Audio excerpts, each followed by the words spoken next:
And I believe I'm an eternal being. I believe I'm eternal. And in fact, all religions that you study always talk about you're going to be around for eternity, whether it's heaven or hell, whether it's karma or whatever, nirvana, consciousness is going to exist. So you're going to be stuck with yourself for a very long time, which then begs the question, well, if I'm waking up now and it's 2019 and I have this healthy body and this charisma and I'm successful, my goodness, I'm going to use the same passion, the life that I've created with those great habits. And I'm going to turn it inward and I'm going to bloom like a flower in a new way. Because, hey, someone did it at 33 years old. You're 38. Mm-hmm. So what? There are people in this group that we're about ready to go that are in their 80s and they could be home watching Wheel of Fortune and they're all in. And you can't tell me you're too old to do this work. We have people in their 80s and a few in their 90s. I've seen their brain scans and they know how to do it. And you know what? They're happy. You can't tell me you're too sick to do this work any longer. We have really sick people that have reversed very serious health conditions and even genetic disorders that there were no solutions for in medical science. And there were days that they doubted themselves. And there were days that they didn't feel like doing their meditations. And there were days they were in so much fear because the doctors told them they were stupid and they were going to die. And there were days they could have excused themselves and said, I have too much going on, I'm too busy. And they could have excused themselves and not done the work.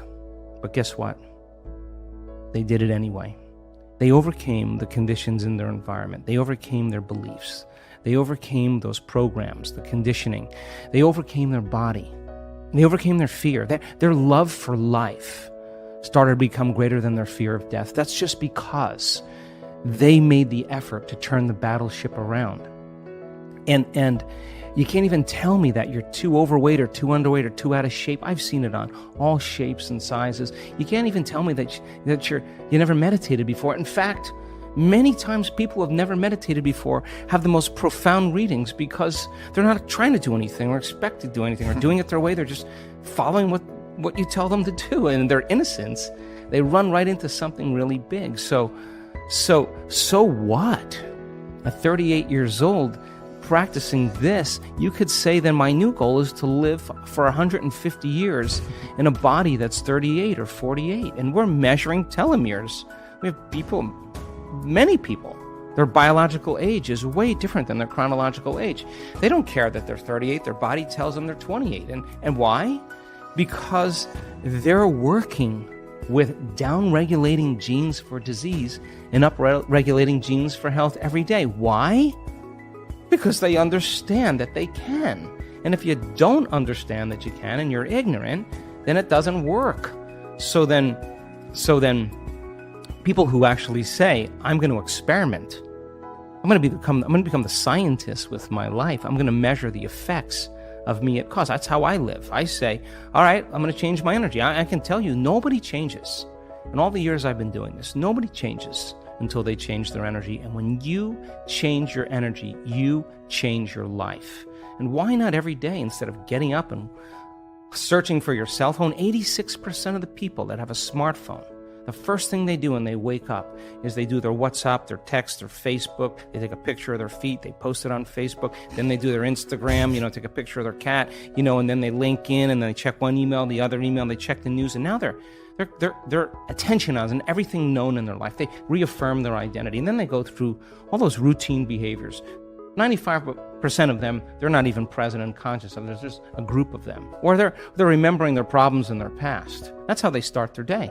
And don't expect anything in your life to change if your environment is controlling your feelings and thoughts. And if your environment is controlling how you feel and think, and I say to you, Aubrey, why are you so upset today? Oh, well, this person is upsetting me.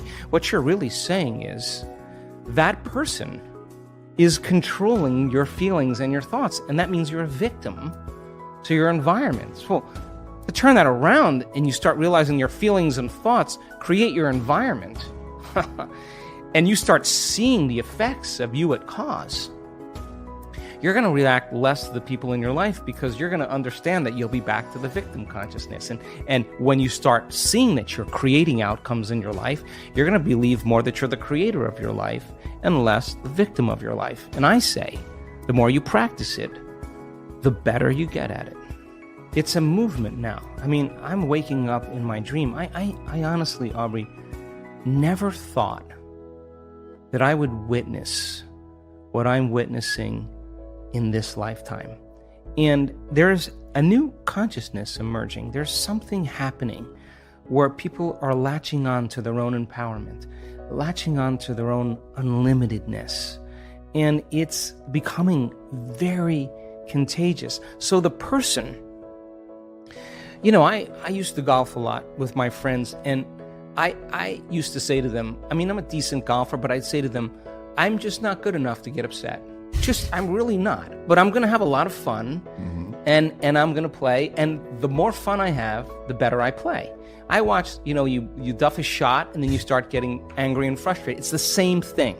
Yeah. That's your game is you're gonna make the same mistake on the next swing because your emotion is keeping you in your past. So you got to make a choice to self-regulate or not. And the ones that get right back on, that have ice water in their veins, that can settle down and refocus again, yeah, those are the ones that execute really well. So the person who can't get beyond themselves, it's just a matter of practicing. How many balls do you have to hit?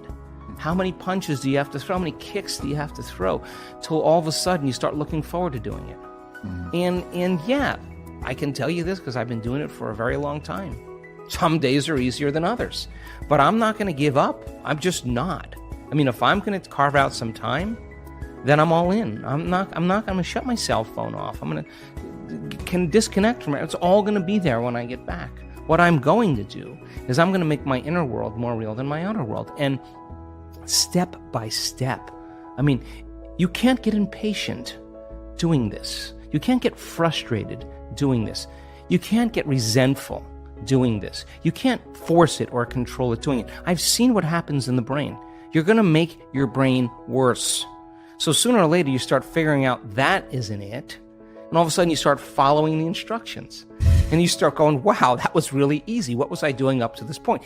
Everything but the formula. You were doing everything else but the formula, doing it your way, analytical mind telling you to quit, it's too hard, you'll never get it. Yeah, those are the...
exact things that are standing in the way between you and your future. And every time you become conscious that you do that and you settle back down, that's a victory.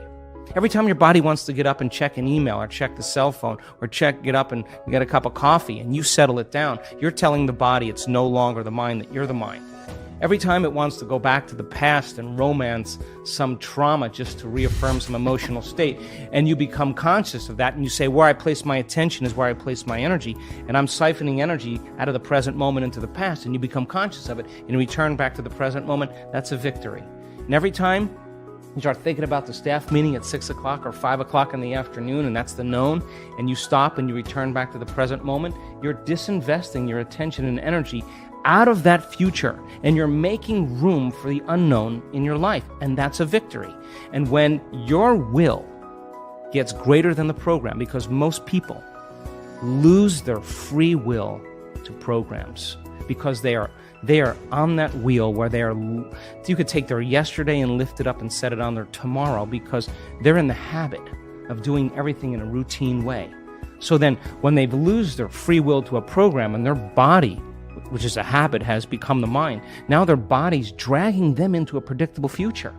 And they've lost their free will to a program. And you sit down and your body is telling you, I'm going to die in this meditation. I'm going to suffocate. This is going to end. I can't. And you just keep settling it back down.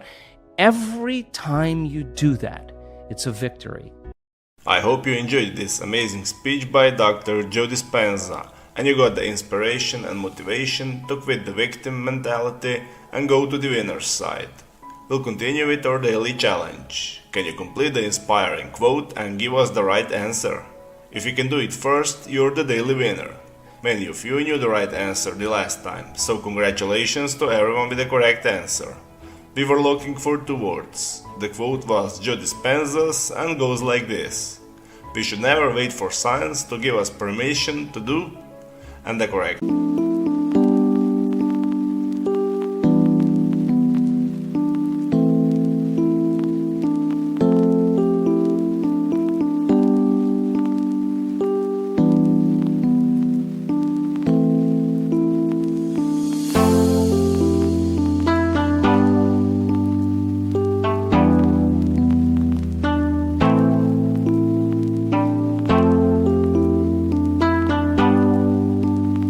answer was the uncommon.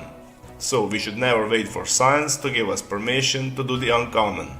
Today we also have the quote that belongs to Dr. Joe Dispenza, and the quote goes like this: life is about the management of energy. Where you place your attention is where you place. So we are looking for 2 words, and I'm sure you will know the correct answer. Write your answer in the comments below the video. Even if you're not sure, try and guess. You might be the winner of this challenge. If you love this video and find it helpful, give your thumbs up and share it with your friends. Don't forget to subscribe and hit that bell button so you don't miss my new videos and new challenges. So hit the bell button and you'll get noted when my new video is published. If you really like what we do here and want to support us, you can join our channel and our community for a symbolic fee and get many other additional features. You can do that by clicking the join button next to the subscribe button. Or you can click on the link in the description of this video. Stay good and have a great day.